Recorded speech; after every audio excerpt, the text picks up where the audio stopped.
Nagdadalamhati po ang ilang taga Negros Occidental para sa mga kamag-anak nilang nasawi dahil sa bagyong Tino.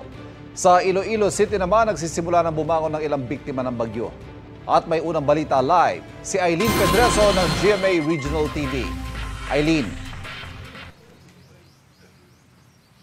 Ivan, mga kapuso, nakalabas na ng Philippine Area of Responsibility ang bagyong Tino, pero nag-iwan naman ito ng malaking pinsala sa ilang bahagi ng Iloilo at Negros Occidental.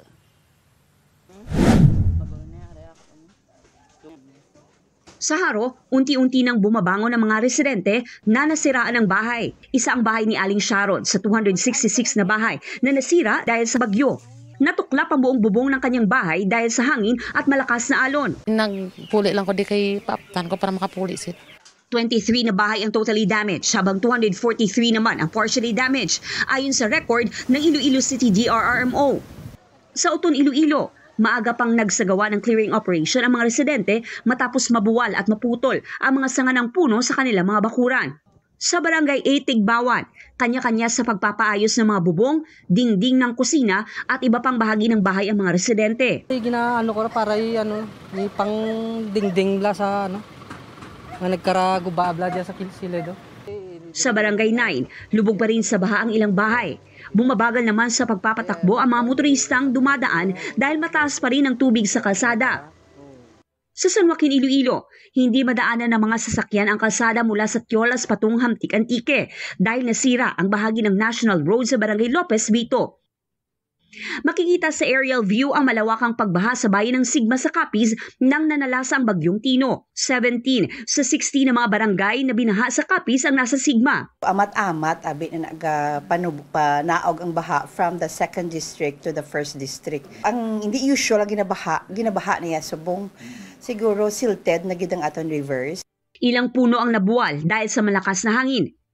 Sa probinsya ng Antique, mahigit 41,000 na pamilya ang na-displace dahil sa bagyo Tino. Isa ang naitalang namatay sa pagkalunod sa Aninii, Antique. Sa Negros Occidental, umabot sa 20 na tao ang iniulat na namatay sa pananalasa ng bagyo Tino. Sa La Casillana, siyam ang binawian ng buhay. 20 ang patuloy pang pinaghahanap.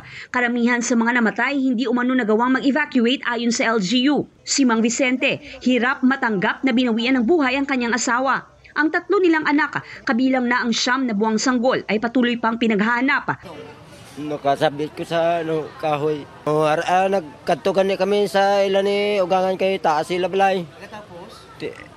Dito nilagabuhi. Ang 4 na taong gulang na anak ni Mang Aguinaldo na rescue, ngunit ang ibang kaanak nito nananatiling nawawala. Kaya ako mata ka nakita ko buhi pa man. Namisay mo kay Christina? Kunaramdan na magpagkita tayo bang kayo.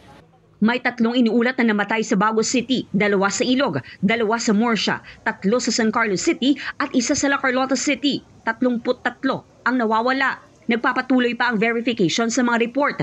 Mahigit 100,000 na individual ang apektado. Mahigit 50,000 ang nasa evacuation centers ayon sa PDRRMO.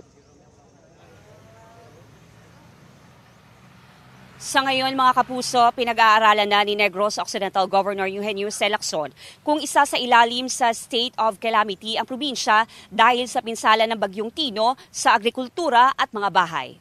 Yan muna ang latest mula dito. Balik sa inyo dyan, Ivan. Ingat, maraming salamat Eileen Pedreso ng GMA Regional TV.